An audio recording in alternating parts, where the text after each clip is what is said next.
Hare Krishna, everyone. We are learning Mukundamala Stotram. We have completed 28 verses. Today we will learn from the 29th verse onwards. Let us start. Ananta. Ananta.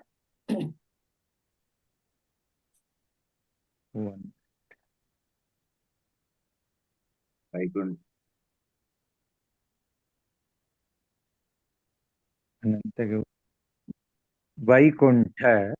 Vaikuntha. Mukunda. Mukunda. Krishna. Krishna. Govinda. Govinda. Iti. Damodara. Damodara. Madhava. Iti vaktum. Samarthaha. Api. Na vakti. Kaschit.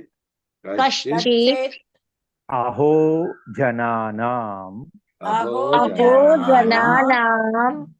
Vyasana. Abhimukyam.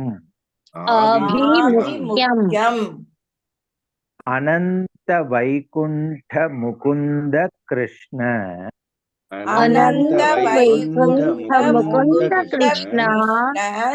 Govinda Damodara Madhaveti.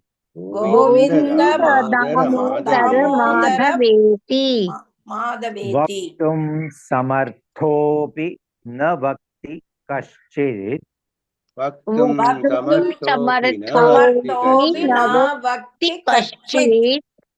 Aho Jananam Vyasanabhimukyam.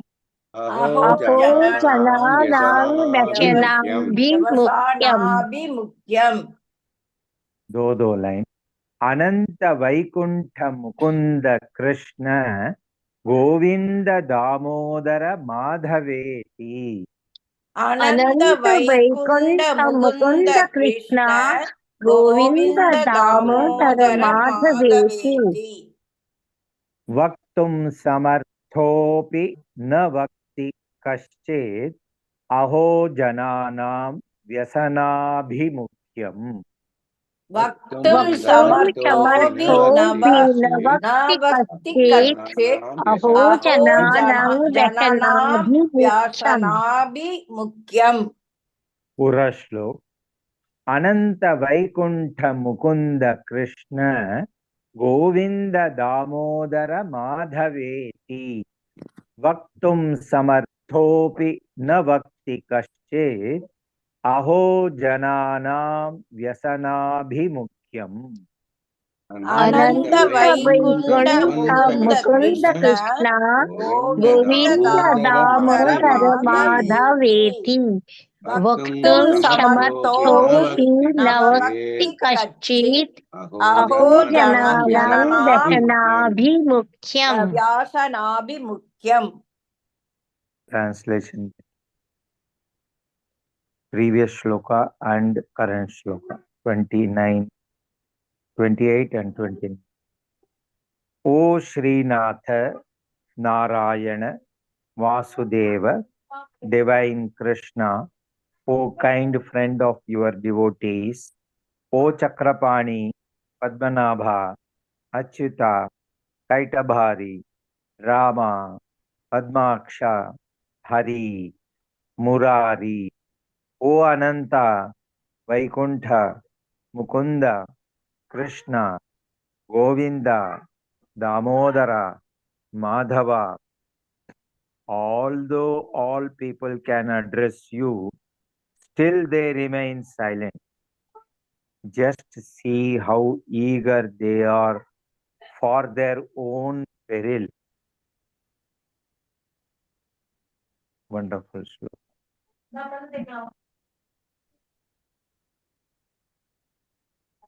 अनंत वैकुंठ मुकुंद कृष्ण अनंत वैकुंठ मुकुंद अनंत कृष्ण वैकुंठ मुकुंद कृष्ण अनंत वैकुंठ मुकुंद कृष्ण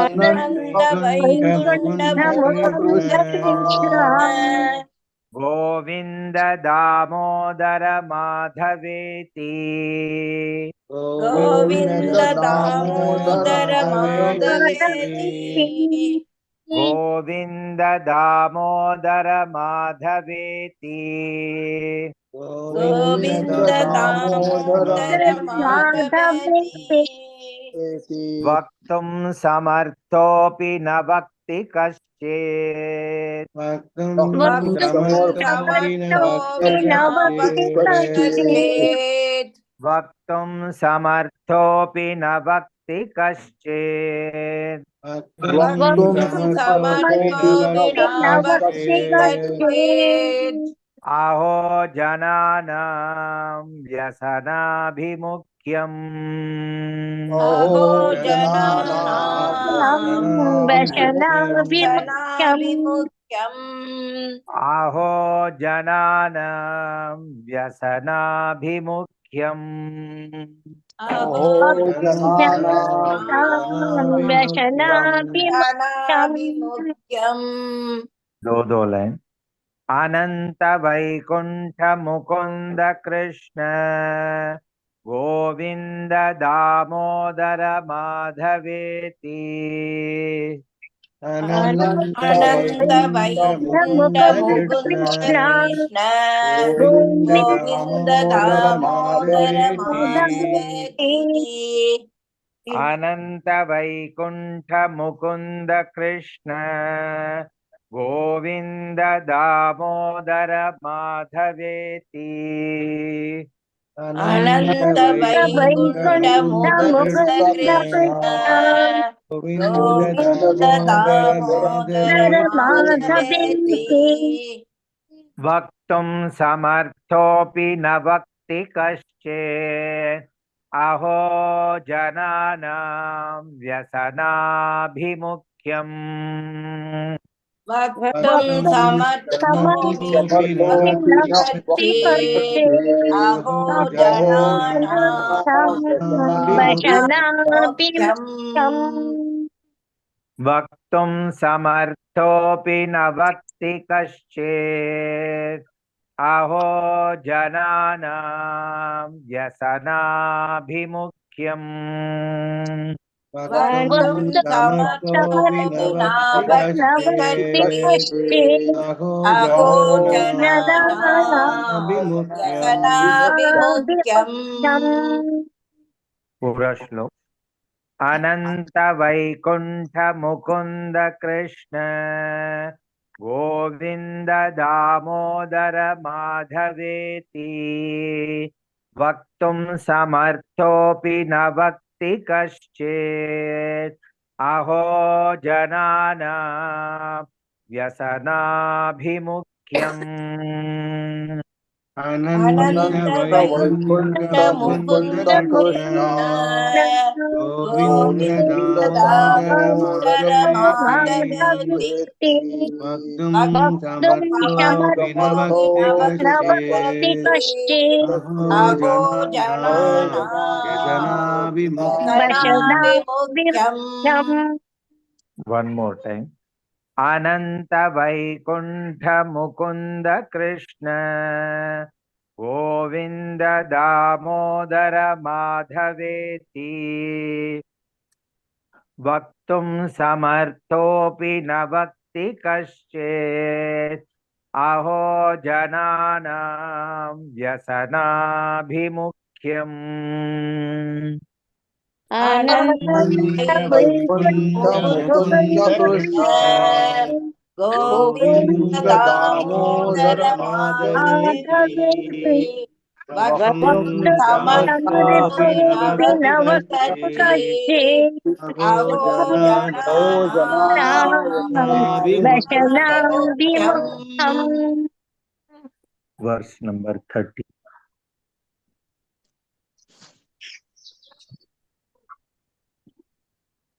भक्त भक्त अपाय अपाय अपाय भुज अंग भुज अंग अंग गारुड गारुड मणिः मणिः त्रैलोक्य त्रैलोक्य रक्षामणिः रक्षामणिः गोपी गोपी लोचन लोचन ताटक जातक अम्बुद अम्बुद मणिः मणिः सौंदर्य सौंदर्य मुद्रामणिः मुद्रामणिः यः यः कान्ता कान्ता रुक्मिणी रुक्मिणी घन गण कुच द्वंद्व दंड एक उषा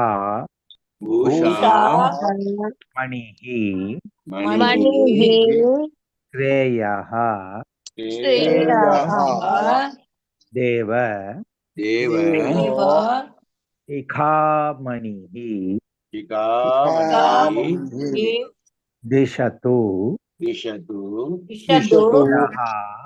नः गोपाल गोपाल चूड़ामणिः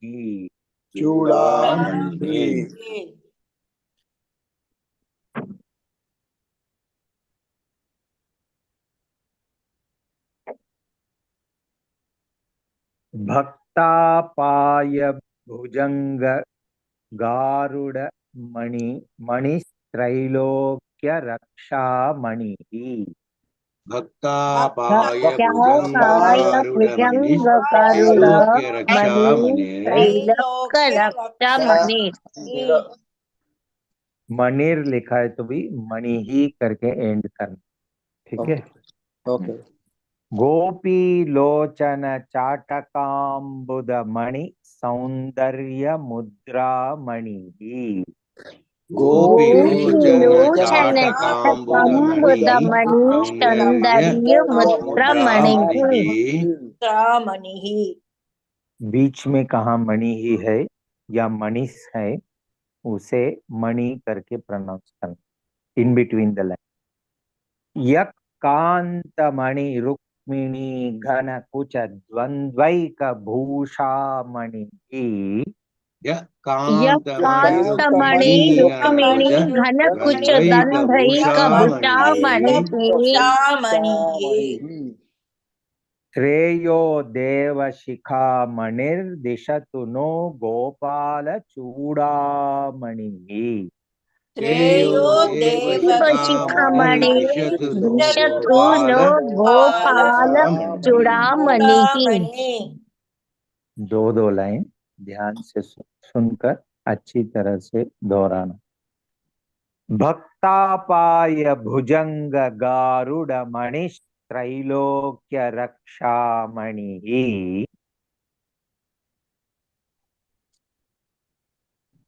हेलो, आवाज आ रहा है मेरा? यस प्रभु जी। Yes, Prabhu. Nobody chanted after me. I will repeat. And the you first said line. two lines. Na second line you have not chanted it. Oh, I'm sorry. मेरा ही mistake हो गया. I will repeat both the lines together.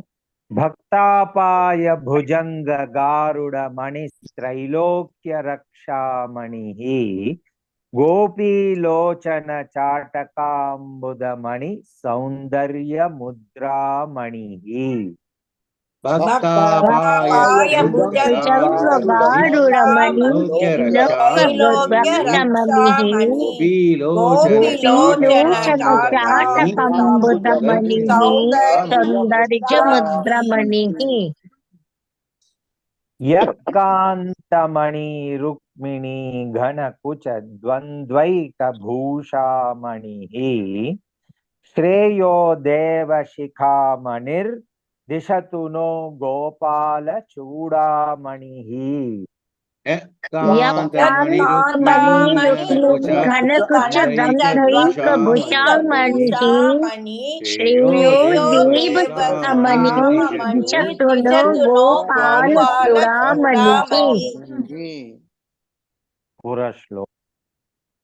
भक्तापाय भुजंग गारुड़ मणित्रैलोक्य रक्षामणिः गोपीलोचन चाटकाम्बुदमणि सौंदर्य मुद्रामणिः यक्कान्तमणि रुक्मिणी घनकुच द्वन्द्वैकभूषामणिः श्रेयो देवशिखामणिर्दिशतु नो गोपालचूडामणिः भक्त्यापाय भुजंग गरुडमणि त्रैलोक्य रक्षामणिः गोपीलोचन चाटकम्बुदमणि सौंदर्य मुद्रामणिः यकान्तमणि रुक्मिणी घनकुच द्वन्द्वैकभूषामणिः श्रेयो देवशिखामणि दिशतु नो गोपालचूडामणिः। Translation देखेंगे।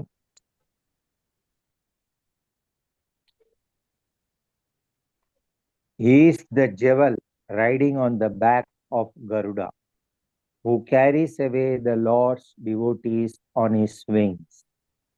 He is the magic jewel protecting the three worlds, the jewel-like cloud attracting the Chataka bird. Chataka bird eyes of the gopis. Sorry. And the jewel among all who gesture gracefully. He is the only jeweled ornament on the ample breast of Queen Rukmini, who is herself the jewel of the beloved consorts. May that crown jewel of all gods, the best of the cowherds, grant us the supreme benediction. Learn line by line shloka.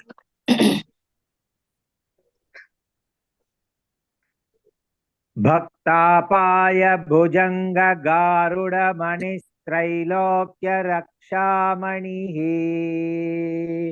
भक्तापाय भुजंग गारुड़ मणित्रैलोक्य रक्षामणिः। मणि ही बोलना है last में, और Garuda normally हम बोलते हैं, यहाँ गारुड़ शब्द है। भक्तापाय भुजंग गारुड़ मणित्रैलोक्य रक्षामणिः भक्तापाय भुजंग गारुड़ मणित्रैलोक्य रक्षामणिः गोपीलोचन चाटकाम्बुदमणि सौंदर्य मुद्रामणिः गोपीलोचन चाटकाम्बुदमणि सौंदर्य मुद्रामणिः गोपीलोचन चाटकाम्बुदमणि सौंदर्य मुद्रामणिः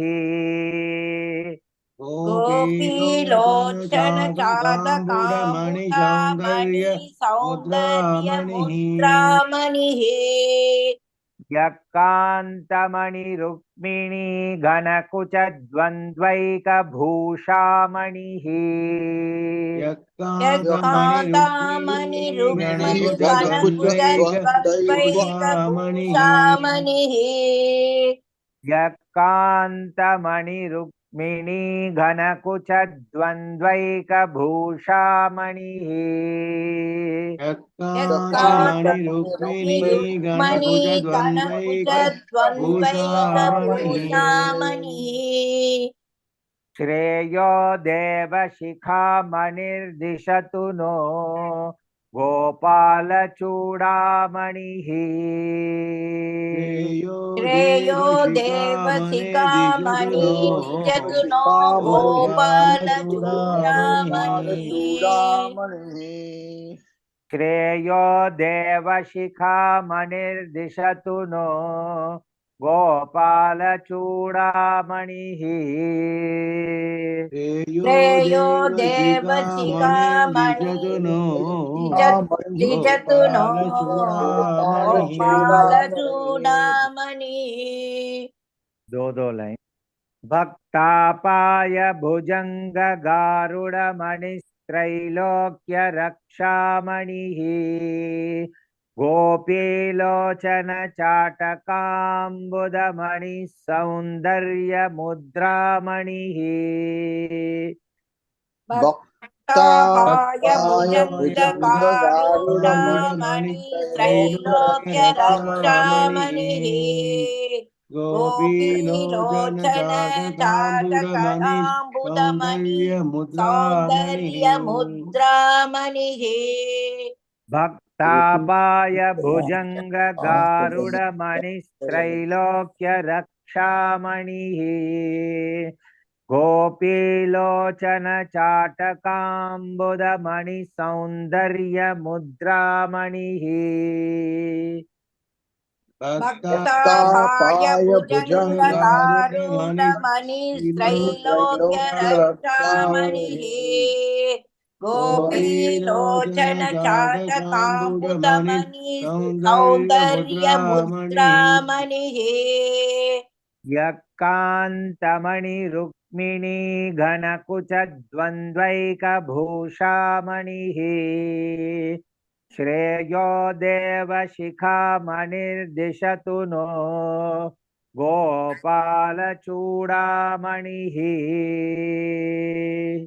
यत्कान्तामणि रुक्मणि गणकुचद्वन्द्वैकभूषामणिः श्रेयो देवसिकामणि द्विजतु नो गोपालचूडामणि यक्कान्तमणि रुक्मिणी घनकुचद्वन्द्वैकभूषामणिः श्रेयो देवशिखामणिर्दिशतु नो गोपालचूडामणिः यत्कान्तामणि रुक्मणि गणकुचद्वन्द्वैकभूषामणिः श्रेयो देवसिकामणि द्विजतु नो गोपालचूडामणिः पूरा श्लोक भक्तापाय भुजंगगारुडमणिस्त्रैलोक्य रक्षामणिः गोपीलोचन चाटकाम्बुदमणि सौंदर्य मुद्रामणिः यक्कान्तमणि रुक्मिणी घनकुचद्वन्द्वैकभूषामणिः श्रेयो देवशिखामणिर्दिशतु नो गोपालचूडामणिः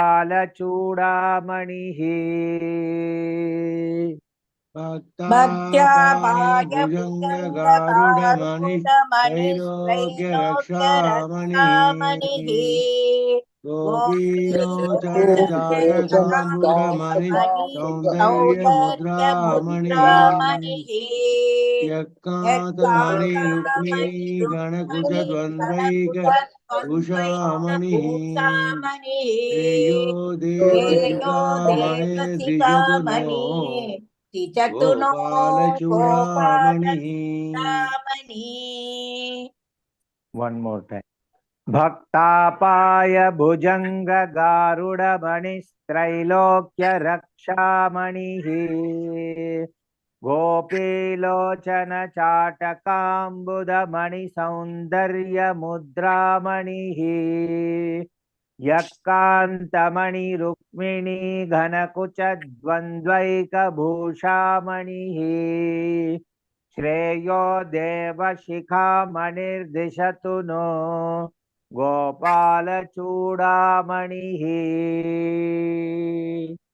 भक्तापाय भुजङ्गगारुडमणि त्रैलोक्यरक्षामणिः गोपीलोचन चापलामणि सौन्दर्यमुद्रामणिः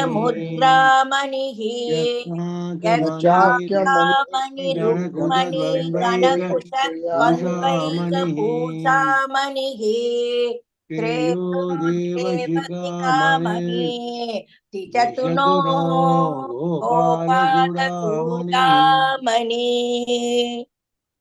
आज सीखा हुआ दोनों श्लोक एक बार मेरे से पारायण करो।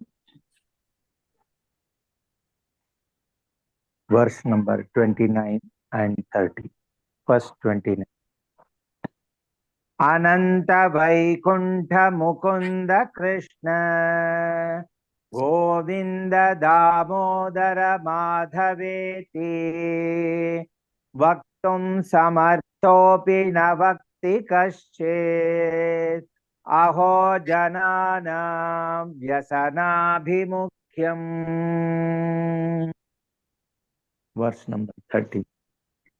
भक्तापाय भुजंग गारुड़ मणिस्त्रैलोक्य रक्षामणिः गोपीलोचन चाटकाम्बुद मणि सौंदर्य मुद्रामणिः यक्कान्तमणि रुक्मिणी घनकुच द्वन्द्वैक भूषामणिः श्रेयो देवशिखामणिर्दिशतु नो गोपालचूडामणिः। Repeat after me. हरे कृष्णा हरे कृष्णा कृष्ण कृष्णा हरे हरे हरे कृष्णा हरे हरे कृष्णा कृष्ण कृष्ण कृष्ण कृष्णा हरे हरे हरे हरे हरे राम राम राम हरे हरे। हरे हरे राम राम हरे हरे राम राम राम राम राम राम हरे हरे हरे। हरे।